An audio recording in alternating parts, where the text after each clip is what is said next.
नर्क में गिरता है। बाद वो दीन होकर शत्रुओं से पीड़ित होता है। ब्राह्मण को संकल्प की हुई दक्षिणा उस समय न देने से वह बढ़कर दोगुनी हो जाती है। भगवान विष्णु और ब्रह्मा ने पार्वती से धर्म रक्षण के लिए अनुरोध किया। धर्म ने भी समझाया। देवताओं ने कहा, मुनियों ने भी दक्षिणा देने की प्रेरणा दी, फिर भी पार्वती चुपचाप रही। तब सनातन कुमार ने कहा, शिवे, या तो आप मुझे दक्षिणा में अपने पति को प्रदान कीजिए या दक्षिणाकालीन कठोर तप का फल भी त्याग दीजिए। इस महान कर्म की दक्षिणा न मिलने पर मैं इस दुर्लभ कठोर व्रत का फल ही नहीं, आपके समस्त कर्मों का फल भी प्राप्त कर लूंगा। उद्रेक होकर पार्वती ने कहा, पति से वंचित हो जाने वाले कर्म से क्या लाभ? दक्षिणा देने तथा धर्म और पुत्र की प्राप्ति से मेरा क्या हित होगा? पृथ्वी देवी की अपेक्षा कर वृक्ष की पूजा करने से क्या प्राप्त हो सकेगा? साध्वी स्त्रियों के लिए पति 100 पुत्रों के समान होता है। ऐसी स्थिति में यदि व्रत से अपने पति को ही दक्षिणा में दे दिया जाए तो पुत्र से क्या लाभ? यह सत्य है कि पुत्र पति का ही अंश होता है, लेकिन उसका एकमात्र मूल ही पति ही होता है। मूल धन के नष्ट होने पर समस्त व्यापार ही नष्ट हो जाता है। उसी समय आकाश में देवताओं और ऋषियों ने एक रत्न निर्मित रथ देखा जो कि पार्षदों से घिरा था। उस रथ में श्री नारायण उतरकर देवताओं के सम्मुख उपस्थित हुए।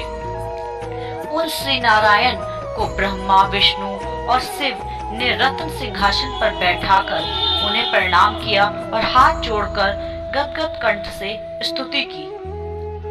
वहां का सारा वृत्तांत जानकर श्री नारायण ने कहा, शिव प्रिय पार्वती, यह व्रत लोक शिक्षा के लिए है, अपने लिए नहीं, क्योंकि ये तो स्वयं समस्त व्रतों एवं तपों का फल प्रदान करने वाली है।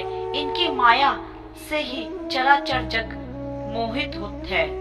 फिर उन्होंने पार्वती को संबोधित कर कहा, शिवे, इस समय तुम महादेव को जो दक्षिणा में देकर अपना व्रत पूर्ण कर लो, फिर समुचित मूल्य देकर अपने जीवन धन को वापस ले लेना। गौ की भांति भी विष्णु के शरीर में है, अतः तुम ब्राह्मण को गौ मूल प्रदान कर अपने पति को लौटा लेना। यह कहकर वह अंतर्ध्यान हो गए। तब पार्वती प्रसन्न मन से अपने प्राण सर्वस्व को दक्षिणा में देने के लिए तैयार हो गई। उन्होंने हवन की पूर्ण आहुति की और अपने जीवन नाथ शिव को दक्षिणा में दे दिया। इसके बाद उन्होंने पुरोहित सनातन कुमार से निवेदन किया कि विप्रवर, गौ का मूल्य मेरे पति के बराबर है। मैं आपको अत्यंत सुंदर 1 लाख गौ प्रदान करूंगी।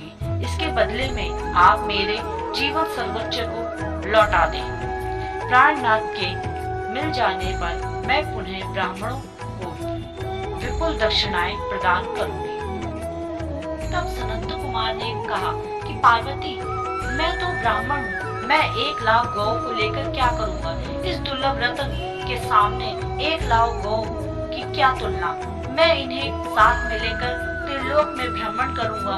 उस समय समस्त बालक इन्हें देखकर प्रसन्नता पूर्वक ताली बजा बजाकर अर्थात करेंगे। कहने के साथ ही सनत कुमार ने भगवान शिव को अपने पास बैठा लिया। यह सुनकर पार्वती जलहीन मछली की भांति छटपटाने लगी। उन्होंने मन ही मन सोचा, कैसे दुर्भाग्य है मेरा कि मुझे ना तो अभिष्ट देव का ही निर्दर्शन हुआ और ना ही व्रत का फल प्राप्त हुआ। अधीर होकर वह अपने प्राण त्यागने के लिए प्रस्तुत हो गई। अकस्मात उसी समय आकाश में तेज समूह प्रकट हुआ। उस तेज समूह को देखकर पार्वती ने उससे अपने ऊपर दया करने को कहा और उस महातेजो राशि के मध्य विश्व मोहन श्री कृष्ण स्वरूप का दर्शन किया। ऐसे भुवन मोह अनूप रूप को देखकर भगवती पार्वती उसी के सदृश पुत्र की कामना करने लगी। उसी क्षण उन्हें वह वर भी प्राप्त हो गया। तदंतर वह तेजी वही तिरोहित हो गई।